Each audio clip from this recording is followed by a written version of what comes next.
Headliner of the evening? No. I'm gonna need you guys to bring that energy up. I said, are you ready for your headliner of the evening? Give it up for the bougie bitch herself. She put on this show, everybody. Jennifer Lopez!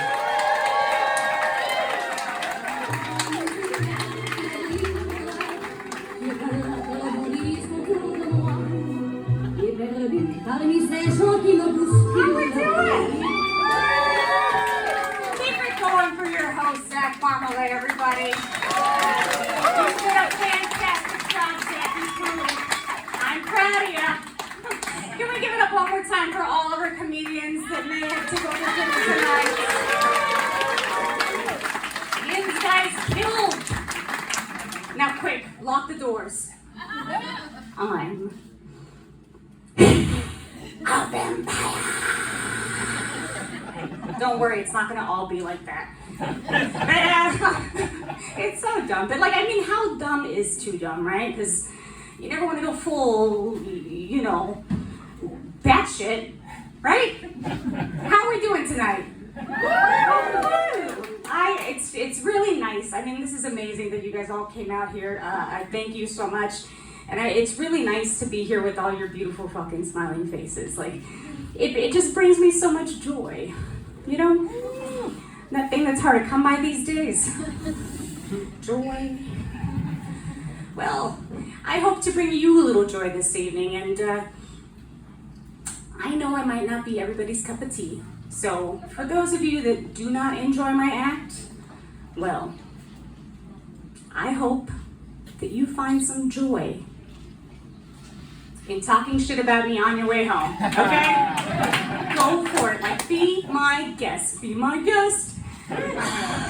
I know how much joy a good shit talk can bring, and I'm not gonna deprive you of any of that. So go for it. I mean, I'll give you plenty of ammo. For starters, I'm a little Latina running around Pittsburgh in a lime green Chiquita banana outfit. I mean, come on.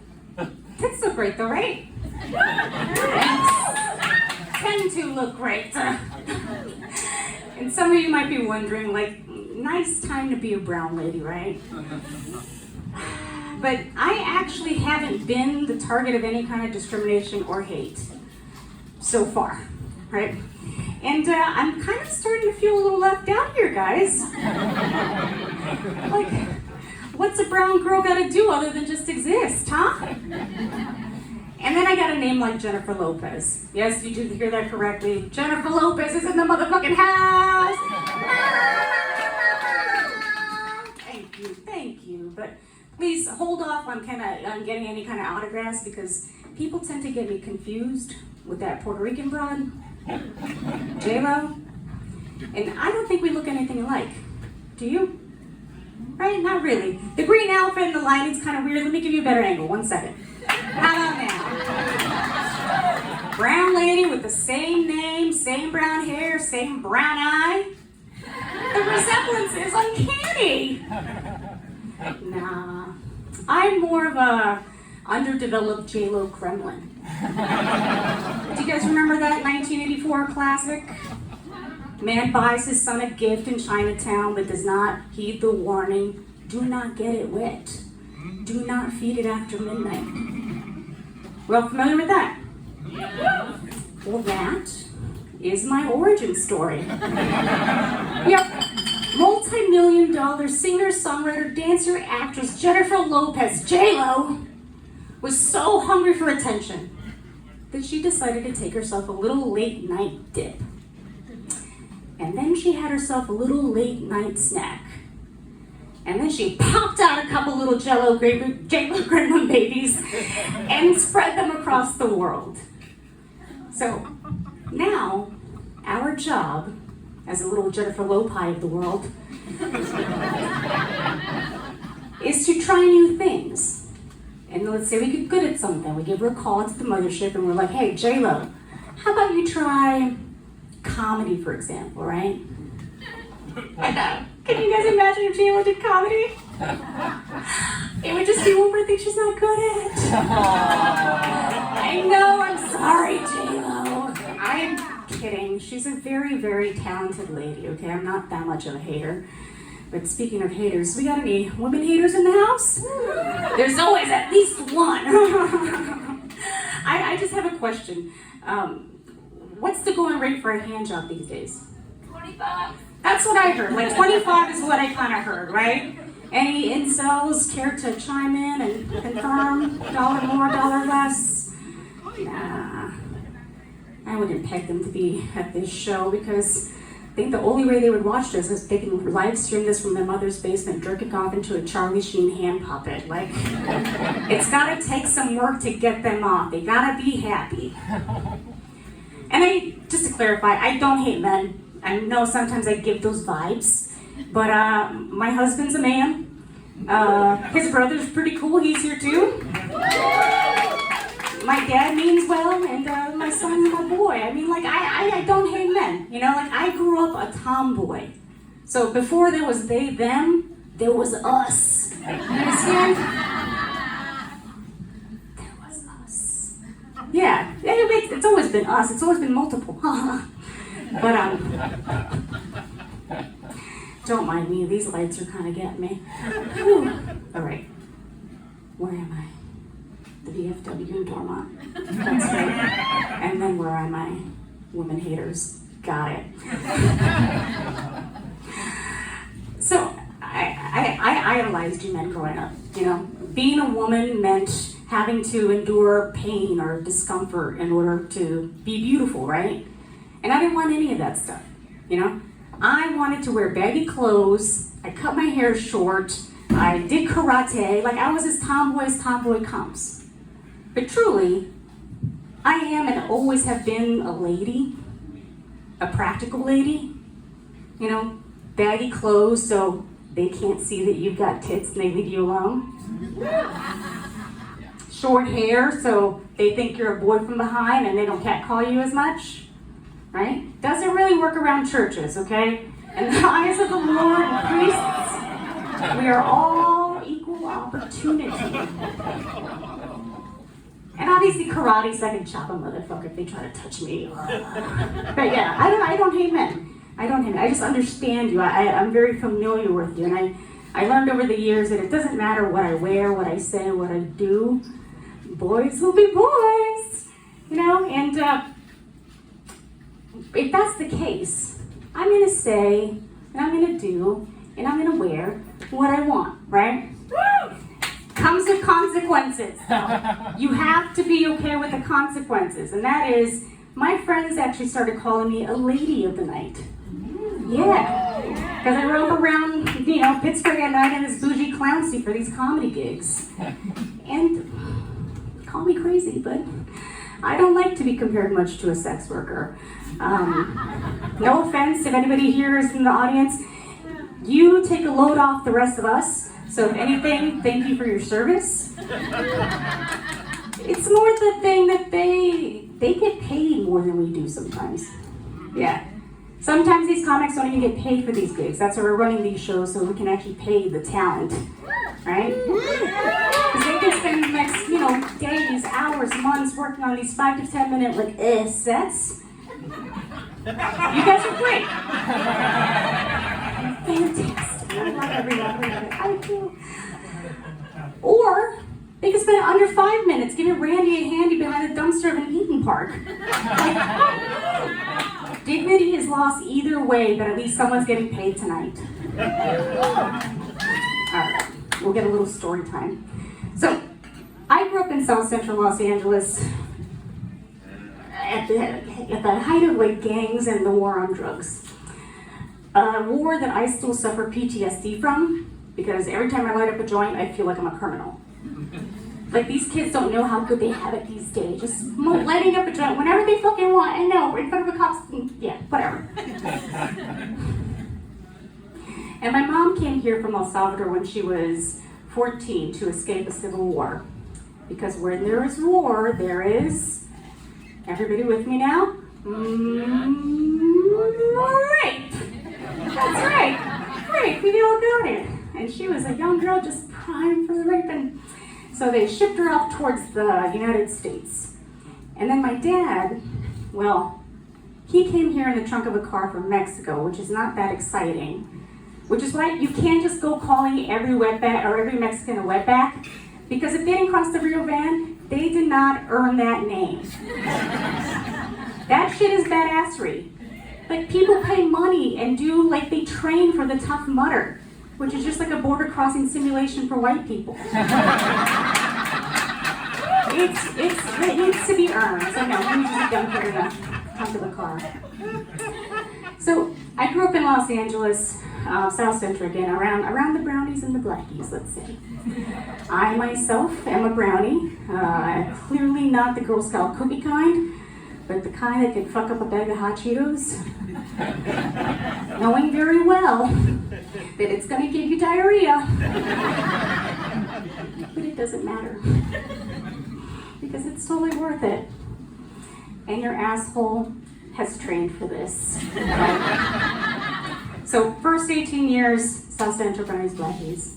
Last 19 years, I spent almost exclusively around you whiteys. You're kind of everywhere. It's really hard to miss. And in that time I spent with you, I listened to your music.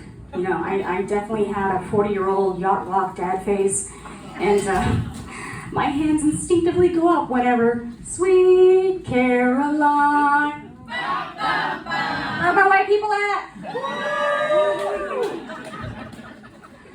I've learned your customs. Binge drinking for sport in graduate school. Old Mayhaw, how may I count the ways? Beer pong, King's Cup. Ugh. You guys play King's Cup? Do you guys remember that? For those of you that don't know, you're drinking, everybody's drinking their own drinks. And then there's a cup in the middle, and there's something that makes them lose, and they dump each of their drinks into this cup, and whoever loses has to like down the Slurpee of drinks. There's so many creative ways to consume large amounts of alcohol. That's what I'm saying here. And I learned through traditions. Thanksgiving. That is a very successful rebranding, guys. You've got a lot of practice going on there. So, the other day I was driving my car. I was listening to NPR, and I was headed to Whole Foods right after leaving my Pilates class.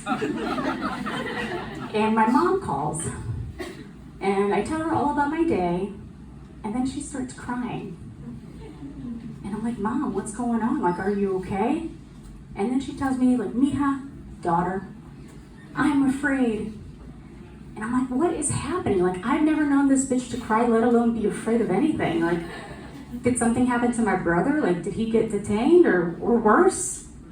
Did he move back in with her? Because that would be the 5th time, Martin. Like, get your shit together at this point. Jesus Christ.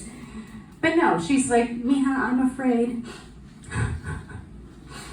that you are becoming a white woman.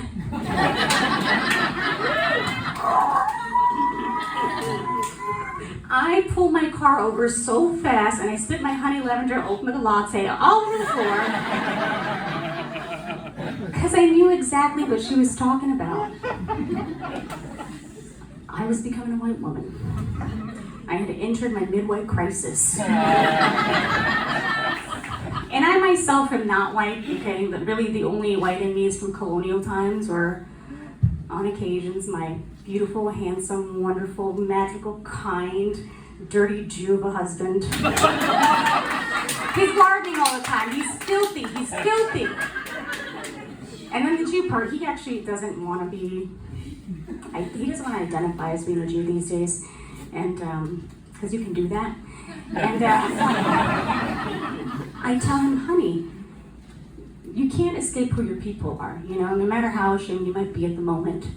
My people made some really bad decisions lately. And look what that got them. Yeah, not as, it's okay. Yeah, I guess it's not okay. We don't have to laugh at them getting like kidnapped and stolen and all kinds of stuff. All right, back to the, hi. Okay, but so don't worry, white people. I can't just all of a sudden become white, okay? It doesn't work that way. Michael Jackson proved that to be very difficult. And he had so much money, so no matter how much I try, no matter how much I try.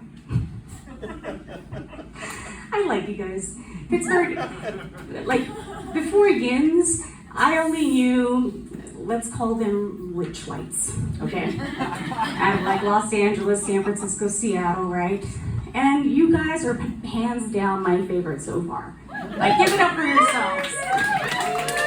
Having a brown woman feel safe in the city. I mean, I do. I feel safe. I do feel safe in the city. Like, I have a buffer. Come and get me, huh? You gotta get past all these people first. That's really the plan. But I think I know why. It's because you're poor whites.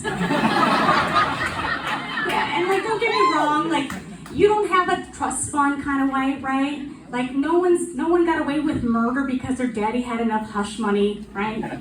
Like, you guys got away with murder because these rivers have murky waters and they can't find bodies. No body, no crime. So I left Los Angeles and I went to school in San Francisco, and then I went to school in Seattle where I actually got a graduate degree in physical therapy. So I am a doctor, yes. You're welcome. That's why I'm up here doing physical therapy. I mean, that's why I'm up here doing stand-up comedy, because I gotta pay off my student loans. One hand job at a time. That's where the money's at. $20, that's it? $20. Nobody have like a number higher than that? It's $20. God, that's something though. I mean, these guys are gonna get paid like $5. Just kidding. So I was a physical therapist for the geriatric population, so old folk. So I've seen what happens to our bodies, especially if we don't take care of ourselves. And oh boy, let's just say, I'd rather die than get old. I know there's a lot of death talk here, but there's a lot to getting old, man. Like, we only know about the basic stuff. We all know about your memory deteriorating and your skin starting to sag. But the extent to which it sags. Grannies are tucking their titties into their waistband, and elderly folk are just wearing these slings to hold up their sagging, swollen testicles from keeping them dripping into the water so when they sit down pee. Like, moisture is danger. Moisture is danger.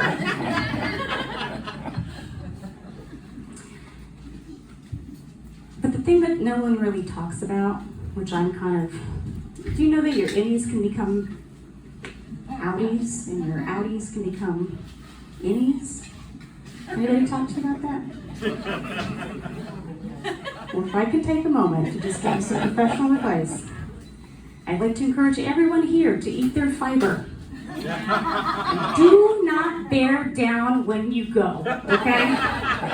Don't try to forcibly push a shit out. Like, you'll give yourself a pink sock. If you don't know what that is, go ahead and look it up, but not at work. I told this joke once before, and this kid came up after the show, and he's like 19, 20, and he goes, if your balls sag and your titties sag, does that mean your dick gets longer? It's like, wouldn't you like to know? But that would be amazing. I was like, no, sweetie, I'm sorry. Unless you're a well-endowed skinny guy, like, your dick's gonna shrivel up into your body, kind of like Andrew Cuomo after the election. It just disappears. I'm sorry. I have to warn you, I'm the ghost of geriatric future. I kind of have to tell you guys how it is. Please take care of your bodies. You know, like, really, we're just need to take care of ourselves. Okay? You don't have to join a cult like CrossFit. Anybody here do CrossFit? No. Wow, I think this is the first time I haven't had a CrossFit. Oh, good. Don't join CrossFit. You'll, like, break some shit. But go for a walk. Like, drink some water. Build a long-term, meaningful relationship with a mental health professional. You know? Because who doesn't need therapy? When the first third of your life is dedicated to experiencing childhood trauma, those middle years, you're fully responsible for fucking things up. And then the last little bit, you're just biding your time until that sweet, sweet embrace from death comes for you and nothing you ever cared about matters anymore. Tell me it gets easier front row, right? It's just tough. Across the line, you know, aging's tough. I know we talked about having millennials here. Can you guys raise your hands, millennials? How does it feel no longer being young? It sucks, right?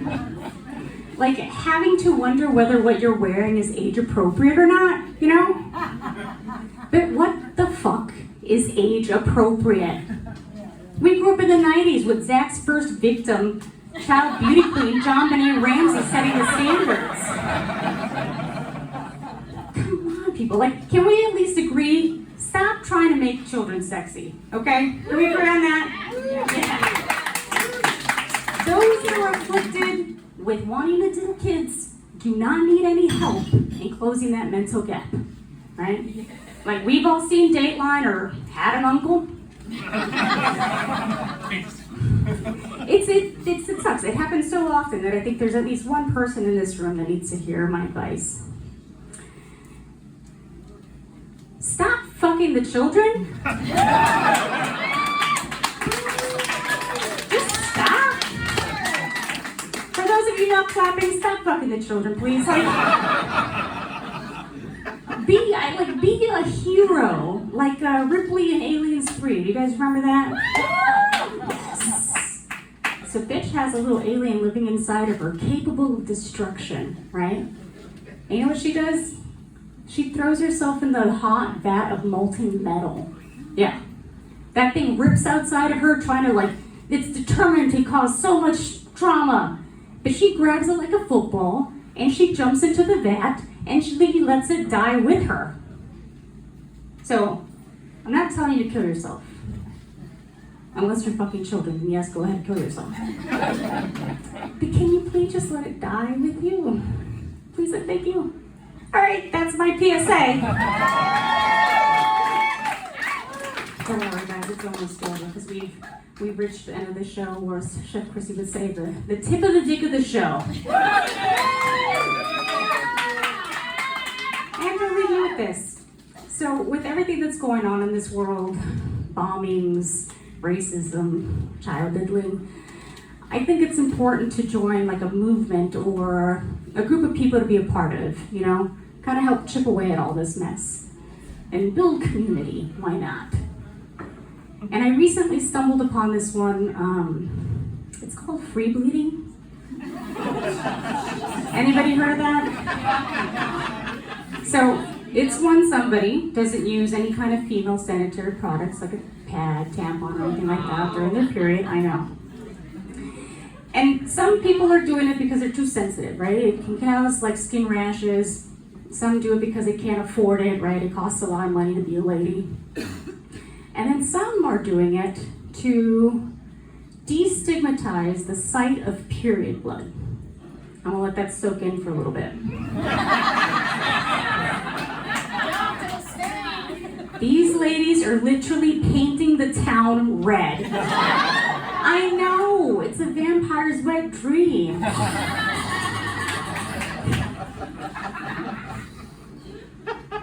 And so I asked my buddy, I was just like, so hey, do you carry, like how does this work? Do you carry a hanky with you and clean up after yourself? And she says, no, I just leave it there. I'm like, you just leave it there? And she goes, uh-huh. So you're telling me that if I leave a little kiss mark on a seat, what am I supposed to do? Just sign it like an old Hollywood actress and get out of there? And she said, yep. She even goes to say, a little lipstick on a napkin went a long way back in those days. I was like, Jesus Christ! What has this world come to? Seriously. But, if any of you guys still want my autograph, you gotta go Easter egg hunting for the last chair I was sitting in. You guys have been great. I've been Jenny Lopez. Welcome back to the show.